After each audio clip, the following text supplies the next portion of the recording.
Now, the South Plains first news in high definition. This is KCBD NewsChannel 11 Sunday. It's not as bad as we expected. It's much better.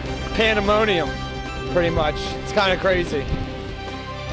Tonight, Hurricane Irene, now Tropical Storm Irene, is turning toward the U.S.-Canada border. While it leaves behind a trail of damage, millions feel they dodged a bullet from Mother Nature. Good evening and thank you for joining us. I'm Christy Moreland. Millions tonight are still reeling from the effects of Hurricane Irene. Hundreds of thousands of families still have no power, but the big storm mostly spared the East Coast the damage that many feared. Steve Handelsman has the latest tonight from New York City. The danger that remains tonight from Irene comes from the hurricane's huge rainfall. Rivers like this in Vermont are raging. There's overflow from North Carolina to New England. This was Pennsylvania near Philadelphia. This storm is transitioning into a flooding event. We're going to experience major flooding. In Bayhead, New Jersey, rising seawater filled the streets near Nancy Walton. We knew about 11:30, 12 o'clock we had made a mistake by staying, but we couldn't go anywhere. We were stuck. New York City firefighters had to rescue more than 60 people, including 3 babies, on Staten Island. When I looked out, my heart sank because all of a sudden the water was up to the level of the cars. Despite water in some streets, 300,000 New Yorkers were allowed back home after the city's first ever evacuation of coastal neighborhoods. Mayor Michael Bloomberg also closed the subways, the tunnels, the bridges. Nobody likes to shut down the economy of the city. Nobody likes to inconvenience people, but human lives are much more important. Falling trees took the most lives, lots of close calls. Just when we passed the site behind me, the tree just toppled down. Huge waves washed out a half-mile of Route 12, stranding residents on North Carolina's Outer Banks. The biggest inconvenience is power outages, affecting hundreds of thousands tonight in a dozen states. I'm Steve Handelsman, NBC News, New York. Thank you, Steve. The 3 major New York area airports are expected to resume most flights tomorrow morning. Airlines resume flights today at many major eastern airports that were closed. A continuing closure of Kennedy, LaGuardia, and Newark Liberty had threatened travel delays for much of the country. Many travelers heading to and from the East Coast still face days of delays, even as airlines start flying again tomorrow. More than 11,000 flights were canceled nationwide over the weekend, and hundreds more will be scrubbed tomorrow morning. Meanwhile, several Texas Tech hurricane researchers continue to study the storm. The Texas Tech team was in Elizabeth City, North Carolina, which is about 50 miles inland from the Outer Banks.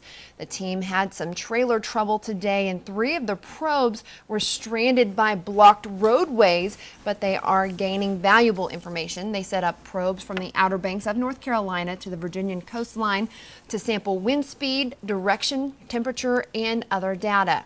The information they collect will be shared with the National Weather Service, other universities, and forecasters. And for the very latest developments of Hurricane Irene, we're tracking it for you. Just visit kcbd.com.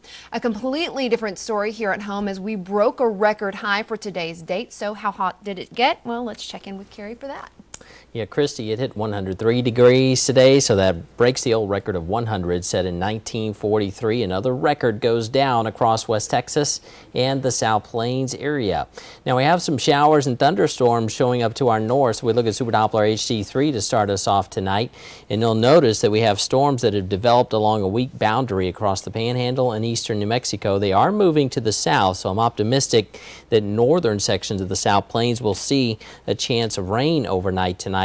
And if it holds together, perhaps Lubbock. I hesitate to mention Lubbock completely because it may fall apart before reaching us. But quite a bit of lightning showing up north of Hereford.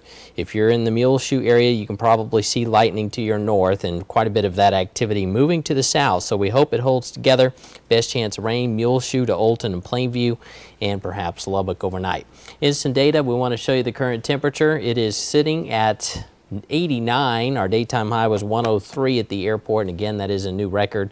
We're expecting daytime highs to end up around 102 for tomorrow.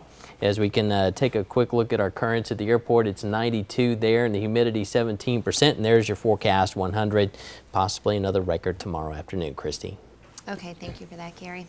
From property taxes going up to possible closure of Lubbock's health department, citizens will have the chance to voice their concerns to City Council. Tomorrow night, the city will hold a public hearing to discuss the upcoming city's budget and projects that are on the chopping block. KCBD News Channel 11's Tiffany Pelt sat down with one of the councilmen on the issues today and has more on that. Tiffany, a lot of this has already received a lot of heated discussion.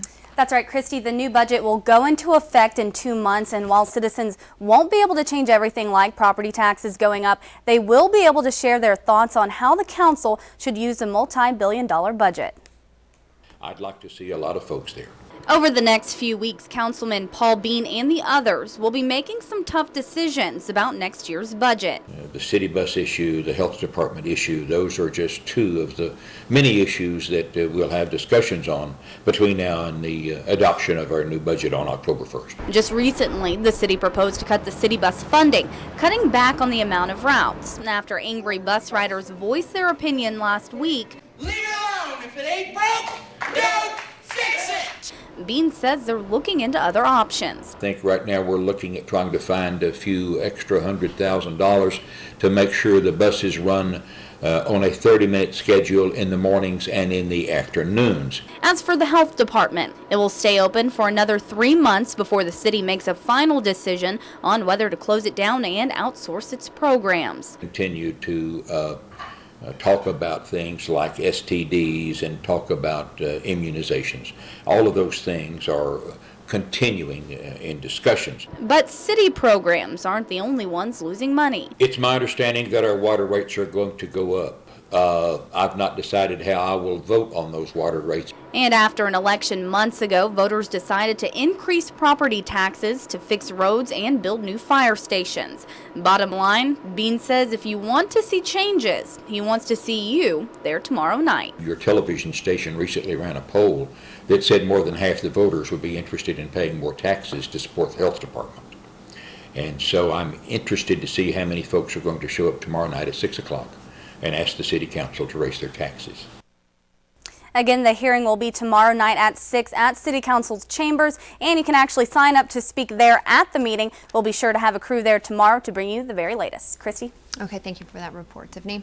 A sad weekend for the family and friends of missing teen Haley Dunn. Yesterday marked 8 months since she was last seen, and today is her 14th birthday. Last night in Colorado City, loved ones gathered to honor Haley. She went missing back on December 27th. Since then, no arrests have been made linked to her disappearance, though her mother's boyfriend, Sean Atkins, remains a person of interest. Haley's grandmother believes the girl will not be found alive. The Texas Rangers are providing no additional information tonight on the condition of a fan who was knocked unconscious after he fell 21 feet in a stairwell while leaving a game at Rangers ballpark last night. Citing privacy laws, the team gave no updates on what had happened. Arlington police investigators say they are trying to determine exactly how the 24-year-old man fell, but they do consider it an accident. This comes nearly 2 months after Shannon Stone died from a fall when he reached to catch a baseball. Police in Dallas say a 10-year-old boy who died of dehydration was being punished for wetting his bed. Michael James and Tina Alberson are behind bars charged with injury to a child causing serious bodily injury. Investigators say they put Jonathan James in a room without air conditioning while being denied water. Investigators say the boy collapsed from dehydration and hit his head on the floor the night he died. He got to the point where he couldn't function. He couldn't get up off the ground. Jonathan's siblings, 2 brothers, have been placed in the custody of relatives. A Snyder police officer shot during the line of duty will undergo surgery tomorrow. Doctors will replace a piece of skull that was removed after Corporal Daryl Campbell was shot. His wife Amber says he is recovering faster than anyone expected, and she is hopeful he will be able to return home soon. Tonight, he is at a rehabilitation center here in Lubbock.